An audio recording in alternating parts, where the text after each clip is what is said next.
Welcome, everyone. This is the Buddhist Yoga and Medicine podcast. I'm very honored to have Jason Birch, who is the Senior Research Fellow at the Light on Hatha project. And many of us know his work from the Hatha Yoga project at SOAS. Dr. Birch is also co-director of the Yoga Chintamani project at the University of Massachusetts, an associate researcher at of the Sushruta project at the University of Alberta. And Dr. Birch is also a founding member of the SOAS Center of Yoga Studies and the peer-reviewed Journal of Yoga Studies. So welcome and thank you so much for joining us, Dr. Birch. Thank you, James. Thanks for the invitation for an interview. Really hope to hear more about these recently published texts. It's called the Amaraugha, but I was wondering if we could backtrack just for listeners and to build context.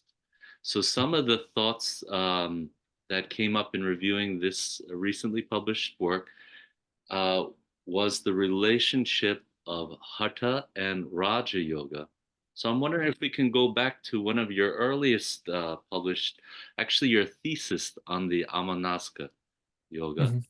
And part of it is because many of us perhaps have received or adopted a, a somewhat simplified understanding of Raja Yoga. So before we go into Hatha Yoga, can you explain what is Raja Yoga and how it's presented in Amanasaka Yoga? Yes. So the Amanaska is probably the earliest surviving text that we have on Raja Yoga. We know that it was composed in the 11th century because verses from that text were borrowed by a famous Jain scholar, Hemachandra, who can be dated to the 12th century. So it's quite, in the literature of Raja Yoga, it's the earliest dated text that we have. And it's an interesting work because it teaches Raja Yoga. Its main teaching, if you like, is it's a conversation between Shiva and Vamadeva asks, "What's the higher yoga I've learned? A preliminary yoga. Shiva, please teach me the higher yoga." And Shiva responds by saying, "Well, the higher yoga is Raja Yoga." And then he says that Raja Yoga is so named because it's the king of all yogas. And that, I think, is probably its most widely accepted meaning when we look at the different contexts that occur, not only within the Amanaskar, but also in the many of the texts that follow. It's often presented as the best of a number of yogas. So in the case of the Amanaskar, Vamadeva had learnt another type of yoga, which is it's not named, but it's described as a yoga with external mudras. The mudras are not mentioned in any detail. But then Shiva says Raja Yoga is better because it has an internal mudra. And in this particular case, that mudra is Shambhavi mudra, a meditation technique where the yogi remains very still in a seated position with the eyes half opened, half closed. So he's gazing out, but the meditative focus is internal. He's focusing his mind inwards. Um, and then it said that it's also called Raja Yoga because it enables the yogi to um, to realize, if you like, or know the self, the Atman, which is the king of all beings. And this is a metaphor that is found in some of the early Upanishads, the Brihad Aranyaka Upanishad in particular. So in the Amanaskar is an interesting text. It's basically drawing a lot of its material from earlier Shaiva traditions, but it also has a Vedantic influence. It's a sort of reaching out for an audience beyond Shaivism, and I think this metaphor from the Upanishads is perhaps mentioned in that regard to sort of suggest that it's a yoga that can help anybody, particularly, but in this case, Vedantins, achieve knowledge of the self. And its main teaching, its main practice is Shambhavi Mudra, and that enables the yogi to then go into a state of samadhi, profound state of meditation where there's no mental activity. and that's mentioned and described explicitly in many of the verses of the Amanaskar. It talks about the fact that the yogi is still, the breath stops, and then the mental activity stops. And it says the reason for this is that mind and breath are deeply connected.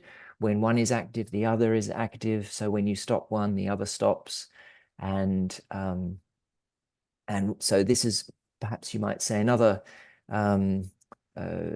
widely accepted meaning of Raja Yoga, that it's the practice of samadhi. It's the practice of a meditative state where there's no thinking, movement, or breathing.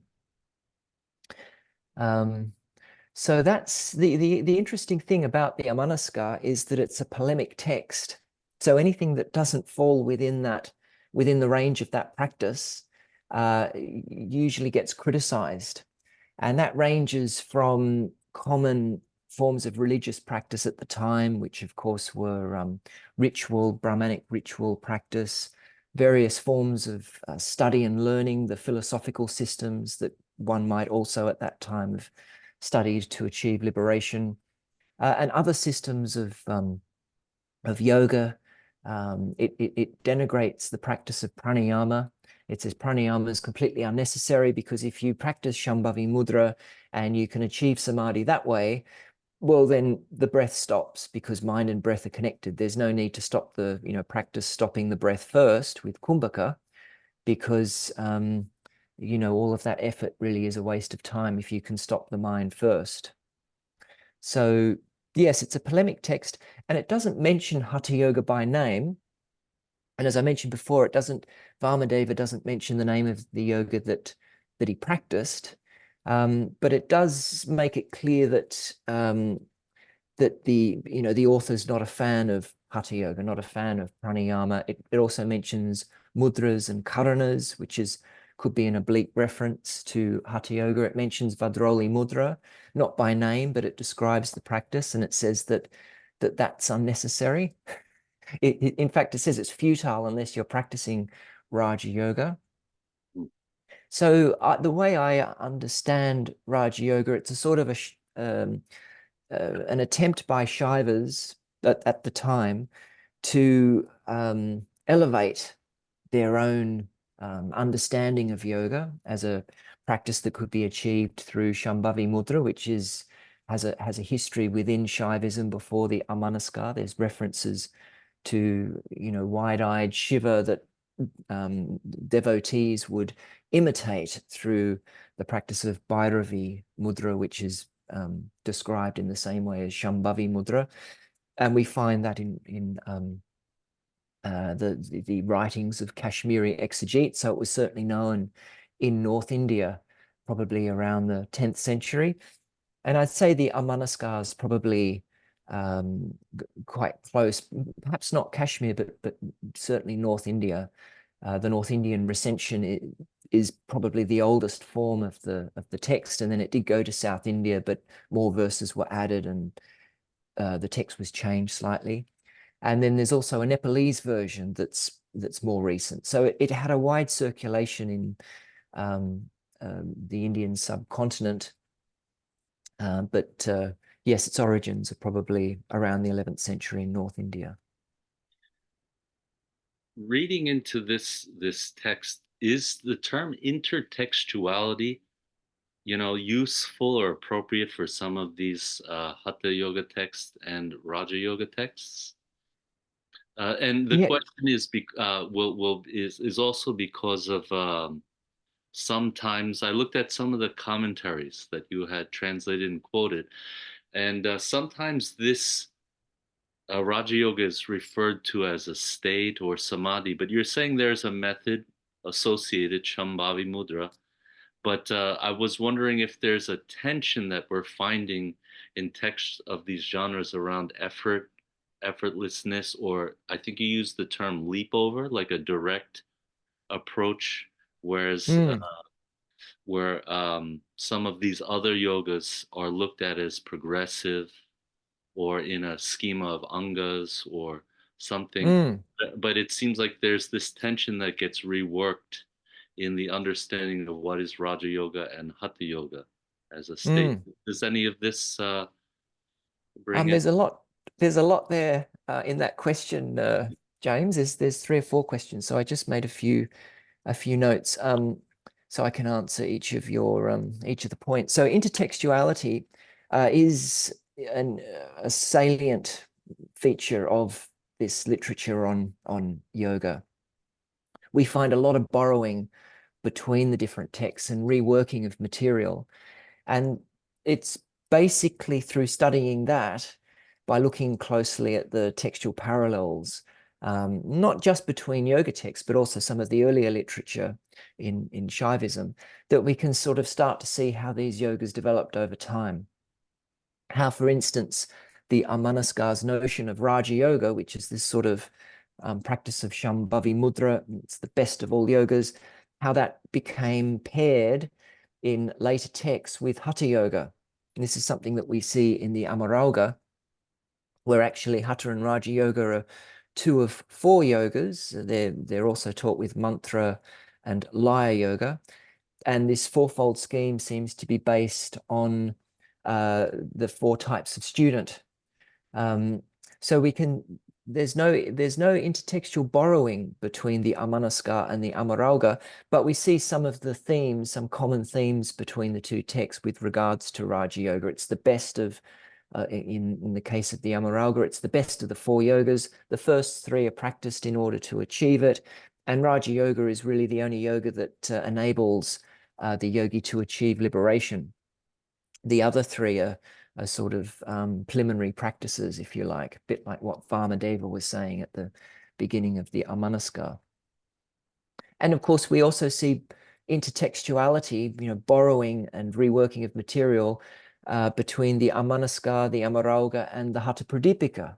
And we see how Svatmarama, the author of the Hatha Pradipika, took material from those texts and brought them into a new scheme of Hatha and Raja Yoga, where Hatha Yoga is really in the foreground.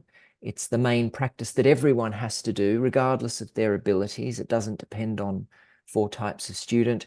And we see that Hatha Yoga in the Hatha Pradipika has four auxiliaries. It's the practice of asana, pranayama, mudra, and nadanusandana, focusing the mind on the internal resonance of the body. So by looking at the intertextuality, by trying to work out the direction of borrowing, we've been able to, and when I say this, it's a sort of a collaborative effort, I think, amongst all scholars working in on the history of yoga. We've been able to sort of come to an understanding of how these texts relate to one another and a basic chronology for many of the texts. So, and that's given us an idea of how these yogas developed over time.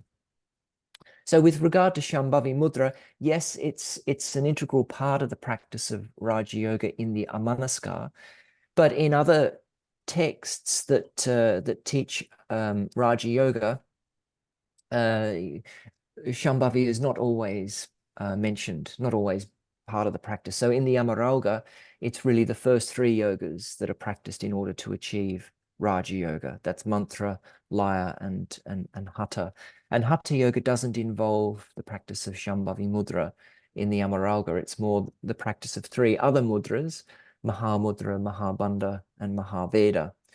But when we get to the Hatha Pradipika, as you probably know, Shambhavi Mudra is mentioned in the fourth chapter, which is primarily about Raja Yoga. So Svatmarama was certainly aware of the Amanaskar, aware of the importance of Shambhavi Mudra in that text, and so he brings it in to the fourth chapter of the Hatha Pradipika. And we also see very clearly, if we look at these texts, we do see the tensions that you referred to between Hatha and Raja Yoga. In some of the earlier works, Hatha is definitely a sort of preliminary practice that the yogi should only undertake in order to achieve Raja Yoga. And in the in the Amaraugha, if we follow this this fourfold system of yoga based on the capabilities of students, well, the implication there is that if the student is exceptional and highly capable, he or she can go straight to the practice of Raja Yoga and can skip the first three yogas. In the Hatha Pradipika, though, that relationship changes. And as I mentioned before, everybody has to practice Hatha Yoga in order to achieve Raja Yoga. And Svatmarama says that, you know, without the practice of Hatha Yoga, Raja Yoga is unattainable. And without aiming to achieve Raja Yoga, then Hatha Yoga is a futile practice. It's a waste of exertion. So within that context, Hatha Yoga was sort of seen as the yoga requiring effort, and you know, the yoga of a forceful means. And Raja Yoga is, of course, the practice of samadhi, which is effortless, really in I suppose in its nature. It doesn't require, once you're in it, doesn't require you know, determination, or you don't have to hold the mind still, as in dharana, concentration, because it's just absorbed in the ultimate reality, as the texts often say. So in that context, Hatha Yoga would be seen as the more effortful yoga, and Raja Yoga is the sukhopaya. It's the easy method, the method of effortlessness.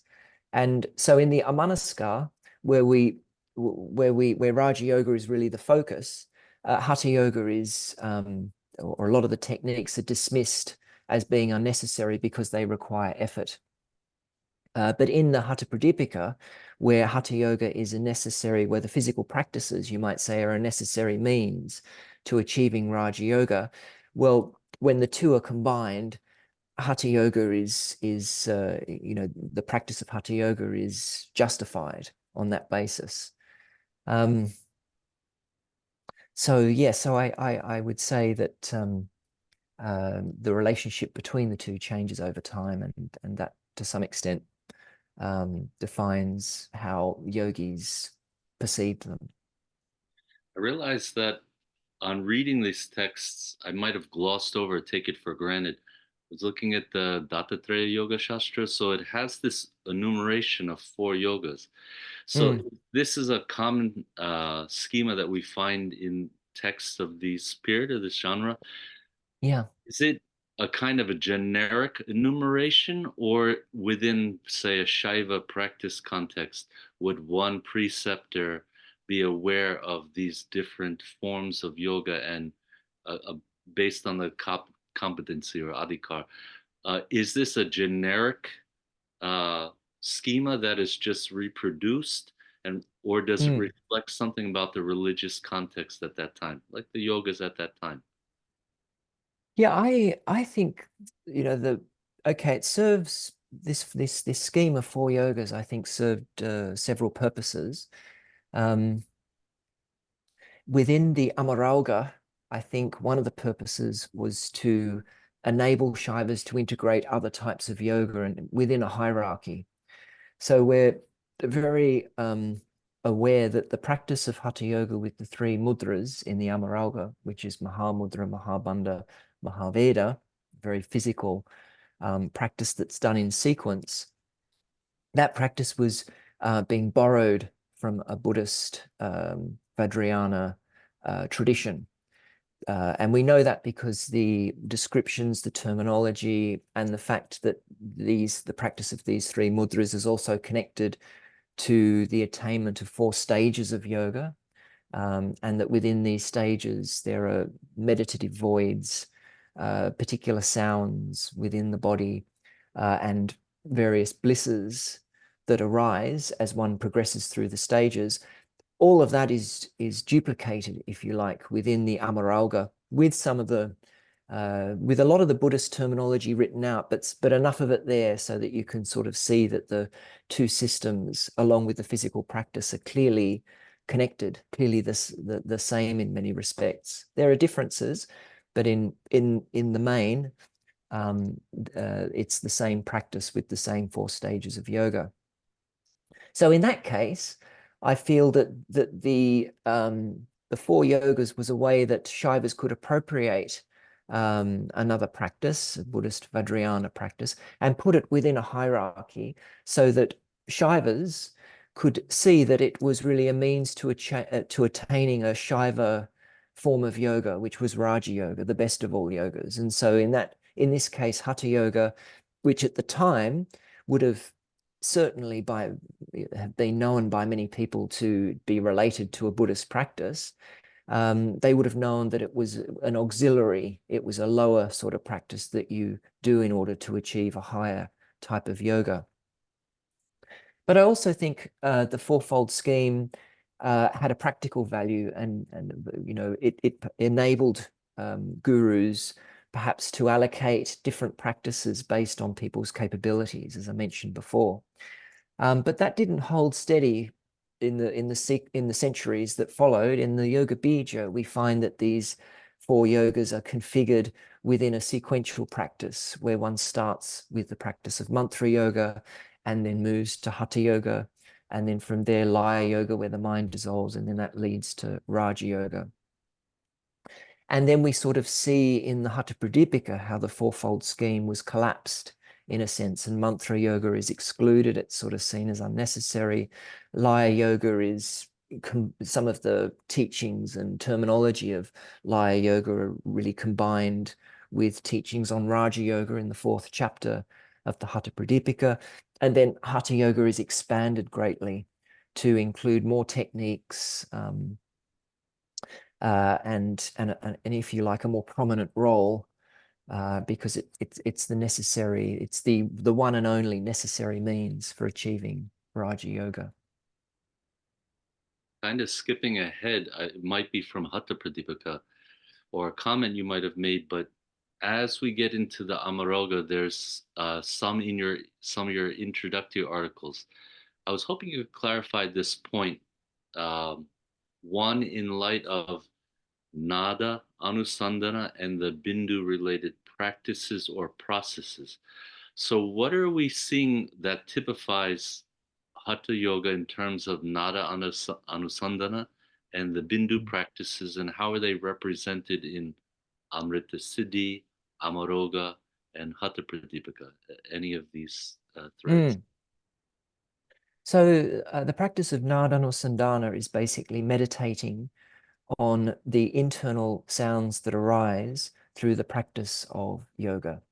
And these internal sounds are, they're not something that can be brought about by will, or, through basically only through the practice of yoga. They're unstruck sounds. So they're more like internal resonances, as the way I like to see them, that arise within the body, like the body's frequency changes.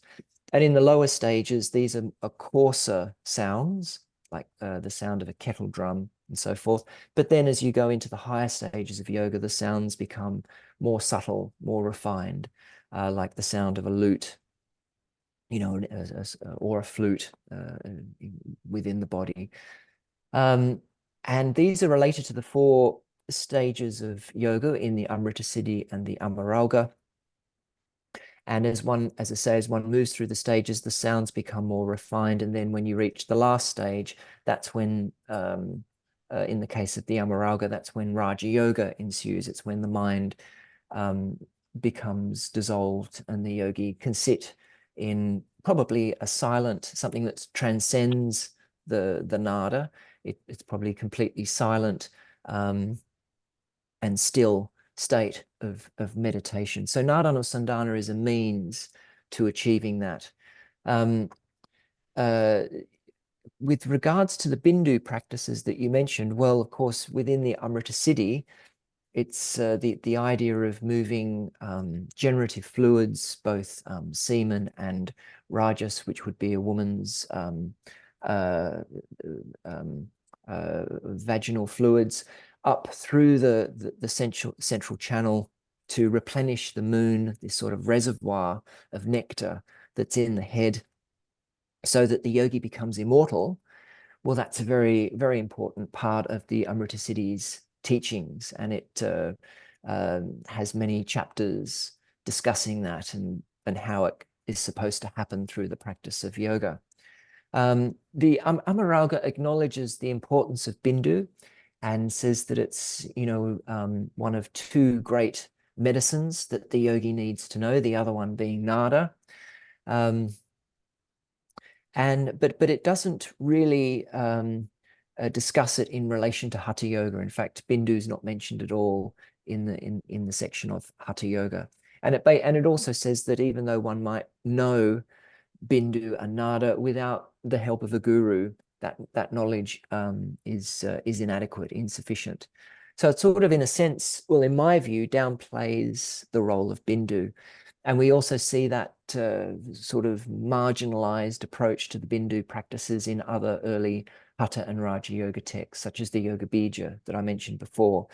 In that text, it's quite clear as it's moving through the sequence of mantra, Hatha, Laya, and Raja Yoga, that it's when the yogi is going from Laya to Raja Yoga that Bindu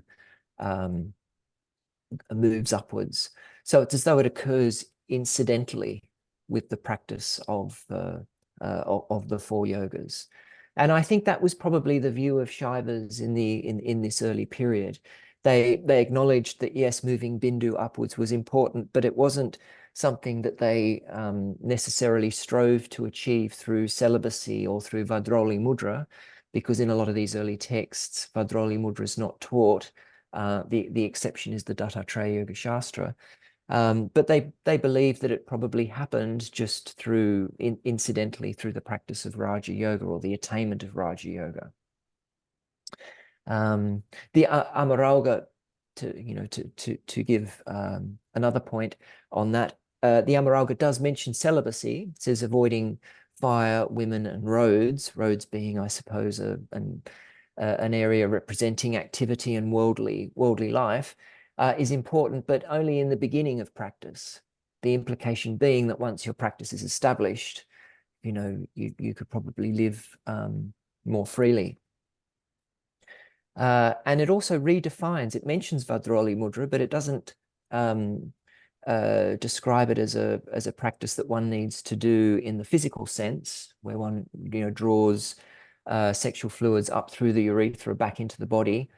It says basically when the mind is sattvic and when the breath is still or moving in the central channel, that is Vadrali Mudra. In other words, it's related more to, or it comes about through the practice of samadhi. If we were to discuss these practices a little bit further, there's a triad. Is it okay if I read a translation from the text? Yeah, sure. So this is verse 41 from Amaraugha, and the following verse may or may not be the subsequent verse, but it's about this triad of sun, moon, and fire. And I know a lot of the listeners have heard a little, but I was wondering if you could share a little bit more about this physiological picture. It might help understand some of these mudras. The yogi should know the connection between sun, moon, and fire for gaining immortality. The state for one who has died has arisen. So how can there be fear of death? So there's a footnote if you're listening and have the text in front of you. The next verse I quoted was, when the Lord of thoughts is still and the sun enters completely into the citadel that is Meru, when its fiery state has increased, the moon melts and the body is quickly made full of nectar. Mm. An abundance of bliss rises up, and the darkness of delusion, such as thoughts of yours and mine, departs. And when the aperture of the skull bursts open, the extraordinary union of Shiva and Shakti prevails. Some have we have a clear, or some have a hazier picture of what is meant by the moon, by these practices. But what is the sun, the moon, and fire, and how do we see this impacting or guiding some of the practices that we might have heard of? Yeah, they're interesting verses that you've quoted there. And the second verse is actually in the introduction of the text, or it occurs at what I might call the end of the introductory section, which is just before the four yogas are mentioned. And it's an interesting verse because I think it's trying to integrate Buddhist concepts that were associated with the practice, like the moon in the head and the sun, which is in the abdomen, the sun being the body, responsible for the body's fire. I think that's a fairly common concept within Indian traditions generally, that our digestion is a process of cooking. The raw food that we eat is cooked in the stomach, and then when it goes into the intestines and so forth, and it's completely broken down into the elements of the body, it's distributed. So the fire is generally associated with the abdominal area, and the moon in this system is in the head, and it's a sort of reservoir of nectar that's responsible for our life. And when that reservoir is depleted or runs out, then we get old and die. So, of course, if you wish to prolong your life or achieve immortality, the yoga that you do needs to focus on replenishing the moon and keeping it full of nectar. And it was understood that nectar in the average person who grows old and dies sort of trickles down through the body and is burnt up by the fire that's in the abdomen. So within the practice of Hatha Yoga, you're trying to manipulate those elements within the body, the sun and the moon and the nectar and the fire and so forth, in order to reverse the aging cycle, if you like, and avoid death. So that the verse about one needs to know the moon, the sun, the fire in order to achieve immortality is very much talking about that. And it's an interesting verse because one can relate to it from the Buddhist perspective, or at the time what was a Buddhist perspective in regards to the moon in the head, the fire in the abdomen, the sun in the abdomen, and the fire in the body. But also those three terms in older Shaiva traditions refer to the three main channels within the body, the sun and the moon being the Ida and Pingala channels, and the fire referring to the central channel, or at least in some early texts that's implied. So Shaivas could have related to it on that level, and those three channels are really, perhaps you might say, even though there were 72,000 nadis within the body, in terms of practicing yoga, those three are the most important, because the yogi is trying to move the breath from the channels that we use in everyday life, which are Ida and Pingala, the left and right nostrils, and move them into the channel that's, for the average person, is normally blocked or obstructed. That's the central channel.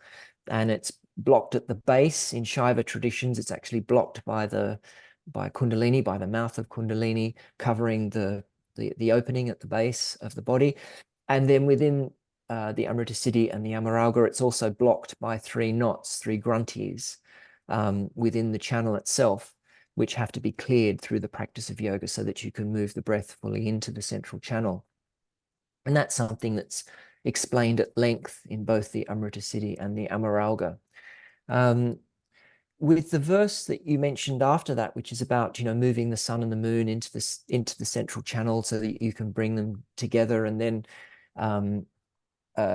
talking about uniting Shiva and Shakti at the Brahmarandra, which is the aperture at the top of the head, and the bliss that comes about, the melting of the moon into nectar so that it floods the body, brings about immortality and bliss. That is an interesting verse because it's bringing together these distinct notions of the moon in the head and the sun in the abdomen and the role that they play within the aging process, with sort of broader Shaiva conceptions of flooding the body with nectar to heal diseases and to bring about bliss, with the other common Shaiva notion of uniting Shiva and Shakti at the top of the head, once you move Shakti up through the central channel, in this case Kundalini, which is only mentioned in one verse of the Amaraugha. It's the verse on Mahamudra, where it says that the practice of Mahamudra strikes Kundalini like a stick hitting a snake, and she becomes straight, which of course would force her to take her mouth off the central channel, and so it would open the central channel and enable the yogi to move prana and kundalini shakti into the central channel to unite her with Shiva at the top of the head. I think that's definitely implied, though it's not described or mentioned explicitly in the Amaraugha. So we see the Amaraugha taking some of these Buddhist concepts and sort of reworking them for a Shaiva audience. In the Amaraugha and Amrita Siddhi, they mention these three, the seminal triad of mudras, Maha Mudra, Mahabandha, Mahaveda. Just for listeners, I'm going to put in the show notes. Dr. Birch recently gave a talk through SOAS, correct, on the Amaraugha. So there's an appendage of video demonstrating these three mudra. Yeah, I'm What was there? happy to send you the video if you want to share that with your audience. Oh, please, that would be wonderful. I'm wondering, from researching, translating, this is my bad Buddhist joke.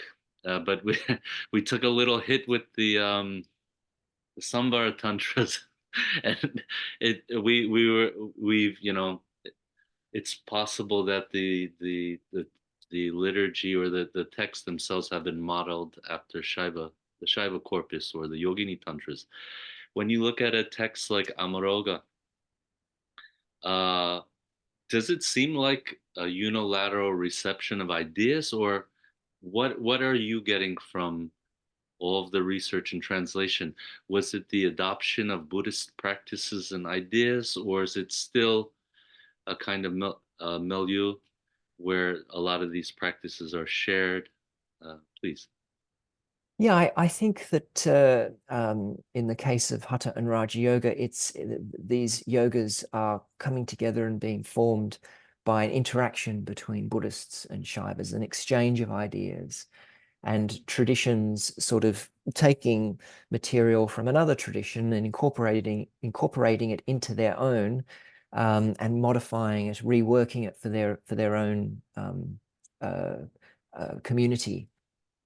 And in the case of the Amrita Siddhi and Amaraugha, that could have been going on within a community itself, because we suspect or believe, you might say, that these texts were written in South India at a time when Buddhist communities were converting to Shaiva communities. So it could have been happening as we have this system of yoga from the Amrita Siddhi that was intended for a Buddhist audience, or a particular Vajrayana lineage, I might say. There are sections within the Amrita Siddhi where it's actually quite critical of other Buddhist traditions. So this is a particular stream within Vajrayana that at some time was probably shifting towards, or more towards, becoming a Shaiva community. And so, of course, the yoga system that they were practicing would have been passed or transmitted, if you like, from the Buddhist milieu to the Shaiva one. And that's what I think we're seeing in the Amaraugha. And we're seeing how it was integrated into a fourfold system where a Shaiva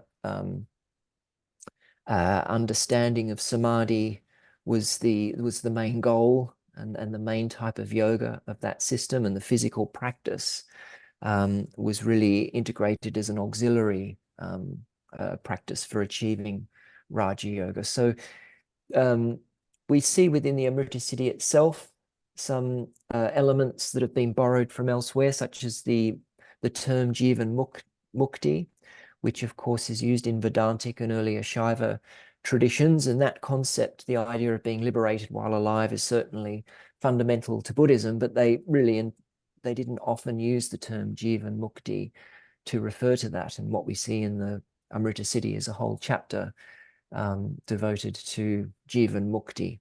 So it's in many respects quite eclectic itself. And actually, when we started reading the text with Indian manuscripts that were more recent, and a lot of the Buddhist material had been written out, a lot of the Buddhist terms had been written out, but the sort of, the majority of the text was the same. we thought it was a Shiva text because apart from a few verses that have that, more esoteric Buddhist terminology, within the literature of Hatha and Raja Yoga and Shaivism more broadly, a lot of the ideas and concepts can be seen elsewhere. So it was only when James Mallinson got hold of an early Chinese, it's an early Tibetan, Nepalese manuscript that's in a Chinese library today, that dates back to the 11th. It's a copy of an 11th century manuscript. It was only when we got hold of that and started to read that, and of course saw the Buddhist Vajrayana terminology in it, that we realized that it was written for a Buddhist audience. So yes, I think these texts are hybrid. They're trying to work material from various traditions to get together into a cohesive dialogue, if you like, for their own audience. And that's how Hatha and Raja Yoga emerged and developed over the centuries. Looking at the relationship between Amaraugha and Hatha Pradipika, is it I don't know if this is an appropriate term, Brahmanization or Sanskritization.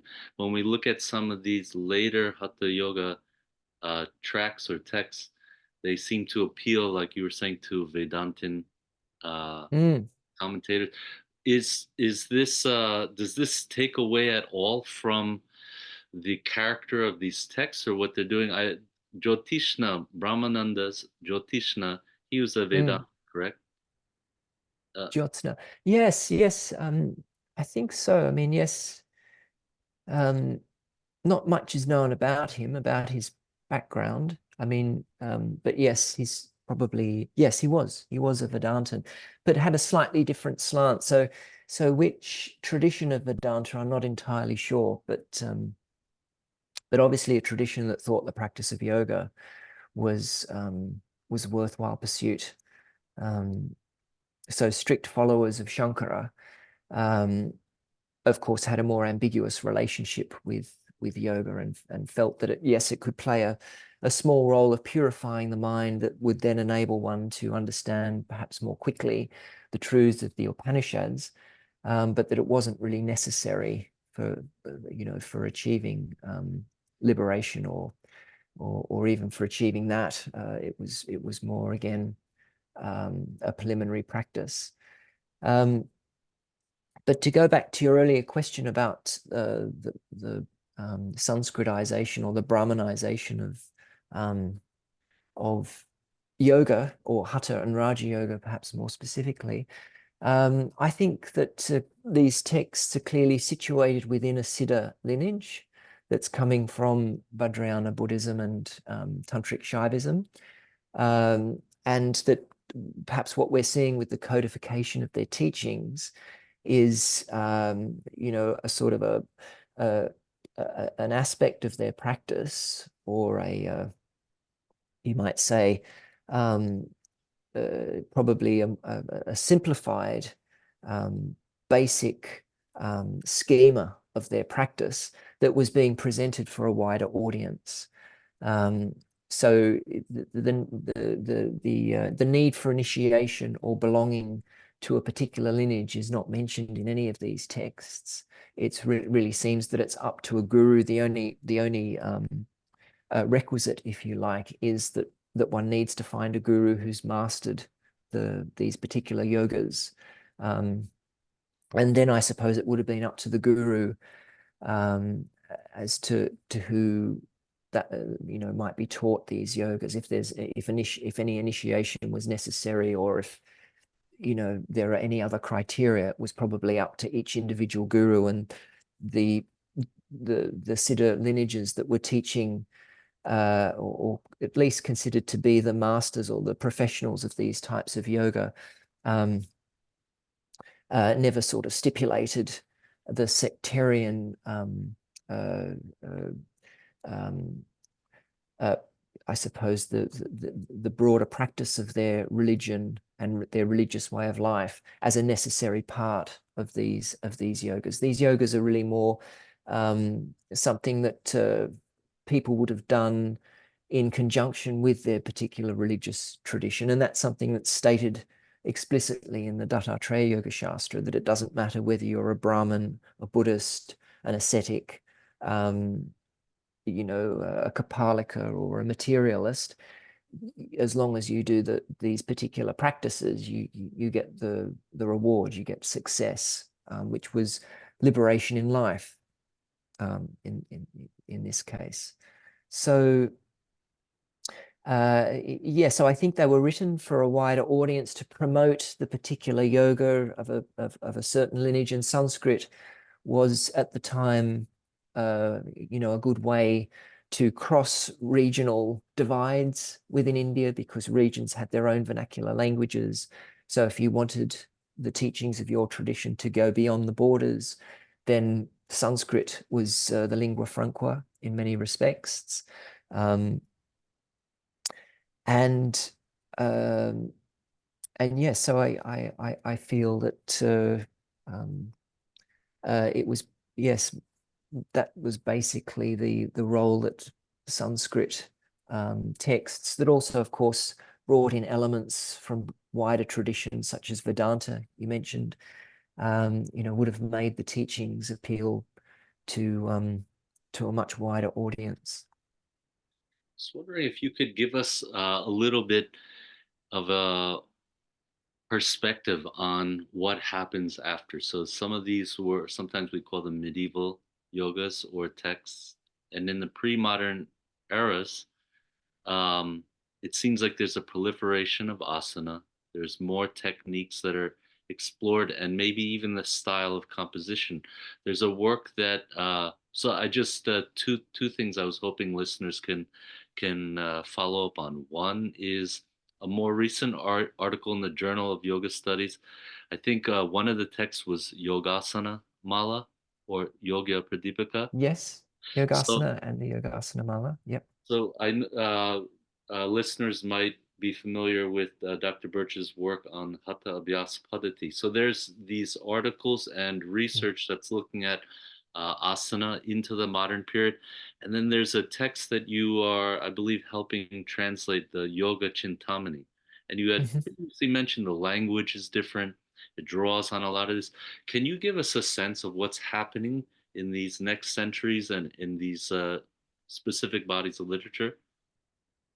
Yes, yes, that's I think an important development in the history of yoga. So the early aspects of Hatha and Raja Yoga that we've been talking about were really in play up until the Hatha Pradipika, which was composed in the 15th century. And the Hatha Pradipika was a very successful text because it brought many of those different types of Hatha Yoga, if you like, many of the different practices that were being done at the time. It brought them all together into a schema of asana, pranayama, mudra, and Raja Yoga that then, in many respects, became the blueprint for Hatha and Raja Yoga after the 15th century, the basic format, if you like, for integrating physical practice with the meditative practice of samadhi. And that's what I think the Hatha Pradipika really emphasizes, how you do the physical practices, and then you can achieve, these meditative states that were important for liberation. And so that really sets the format, if you like, for a lot of the writing that occurs after the 15th century. But what authors tended to do, particularly, I suppose, as Hatha and Raja Yoga became more widespread, more widely known through India, is they bring in more theory, more material into that basic format. Again, the number of techniques continues to increase. So in the Hatha Pradipika, 15 asanas are taught, 8 of them are seated, and 7 are sort of more complex, non-seated asanas, such as Mayurasana, the peacock pose where you're balancing on the hands and the body's parallel to the ground, Matsyendrasana, which is a strong twisting posture, and so forth. There are 7 of these types of non-seated poses in the Hatha Pradipika. Well, it's in later texts that date to the 17th and 18th century that start to bring in more of those types of postures. And the reason for that, I think, is twofold on a sort of scholarly level. When we look at a text like the Yoga Chintamani or the Hatha Ratnavali that is perhaps bringing in more material, but more on a scholarly level, well, they're responding to earlier remarks that there's a sort of set of 84 asanas that Shiva created from the multitude of asanas that are possible, the 84 lakh of asanas, which is 8,400,000. So that there's a sort of set of 84.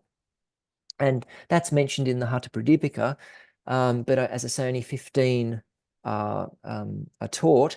But then in later texts, we start to get lists of 84 asanas, and then in some cases, like the Yoga Pradipika, we get a description of 84 asanas with all the different benefits that each asana has.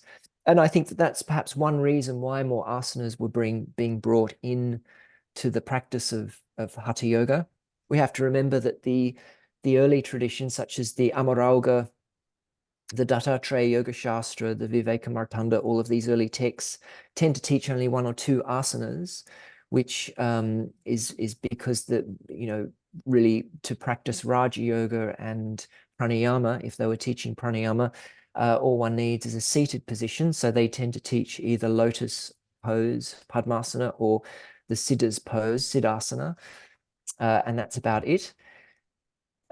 But when we look at the Hatha Pradipika and we see the descriptions of Mayurasana and Matsyendrasana, they're accompanied by verses that talk about the many health benefits that they can bestow, as well as some more yogic benefits, such as Matsyendrasana is supposed to awaken Kundalini, which is, as I mentioned before, a sort of fundamental part of the a Shaiva tradition of Hatha Yoga, is to sort of unblock the central channel.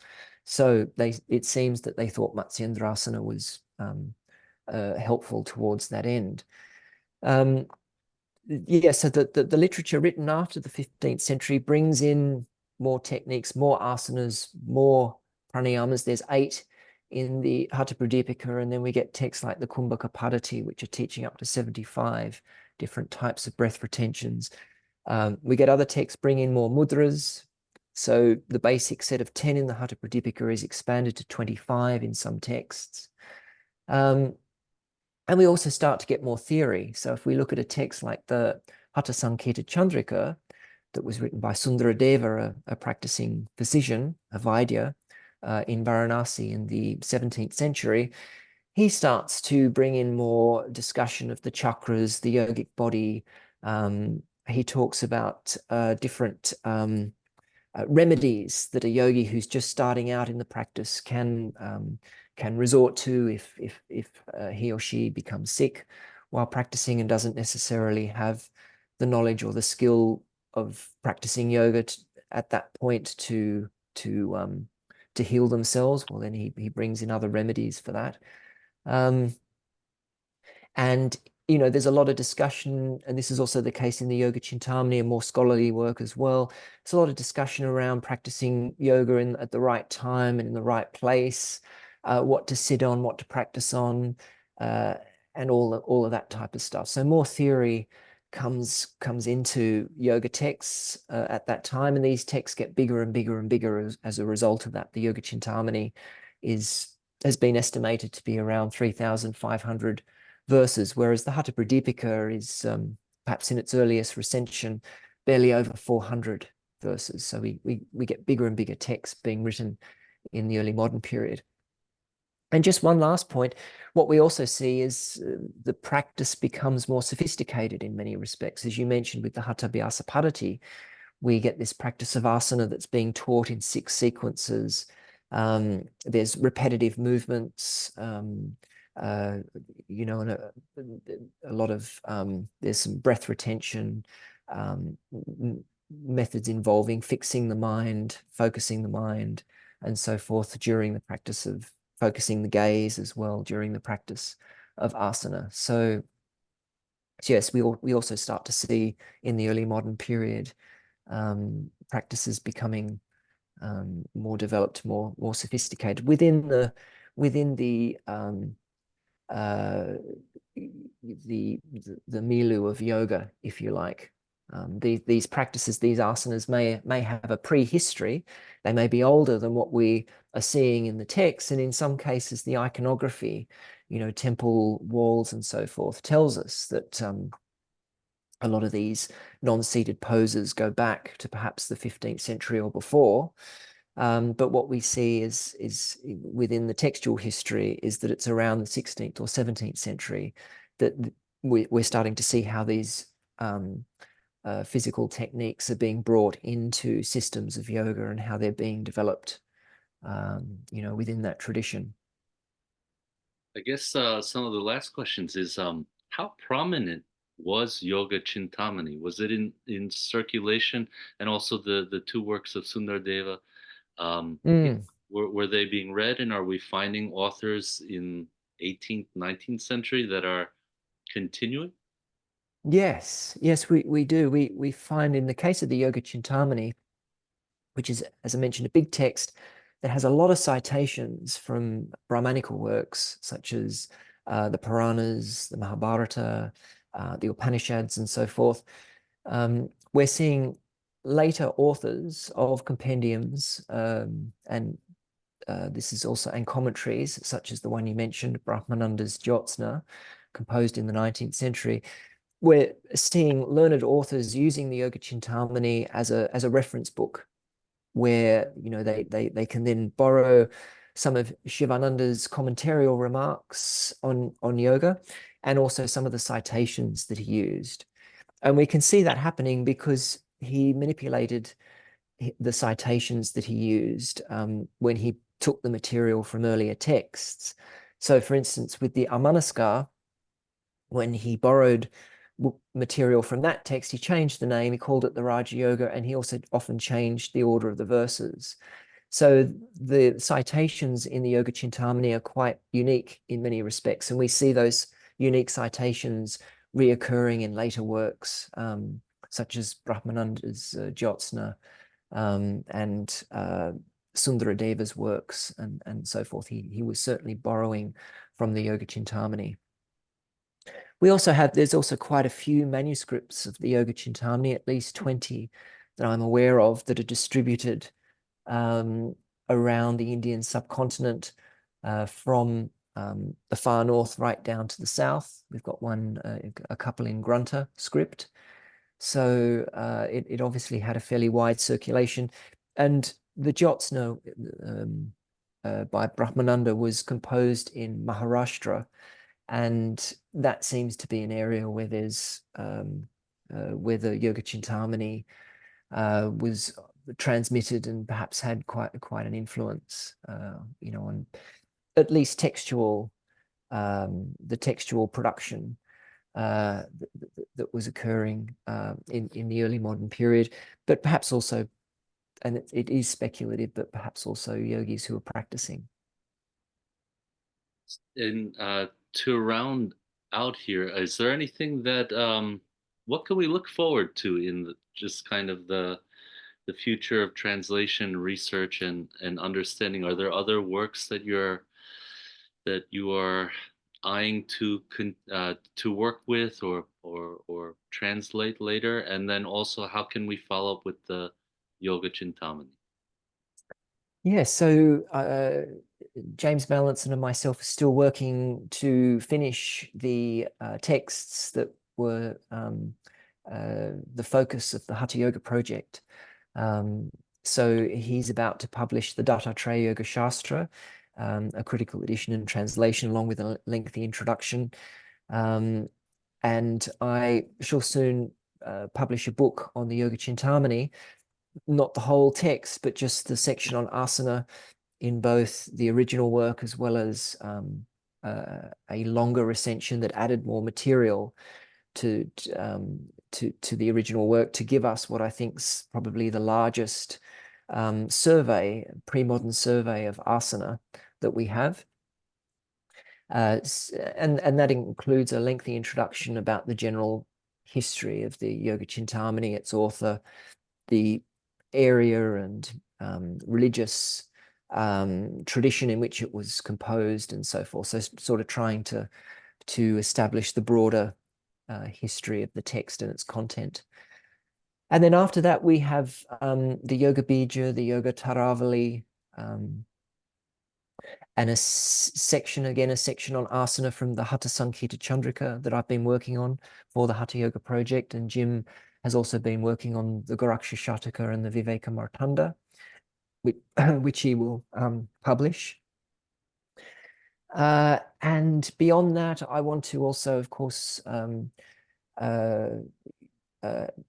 rewrite in light of the more recent scholarship that I've been doing, as well as the work of others. I want to rewrite my thesis so that I can publish a book on the Amanaska with a critical edition and translation. That's certainly on my agenda. And as you mentioned earlier, I'm working with Dr. Shaman Hatley at the University of Massachusetts in Boston, as well as Jim Mallinson, to produce a translation of the entire Yoga Chintamani. That's something that I hope people will start to see in book form, maybe towards the end of next year.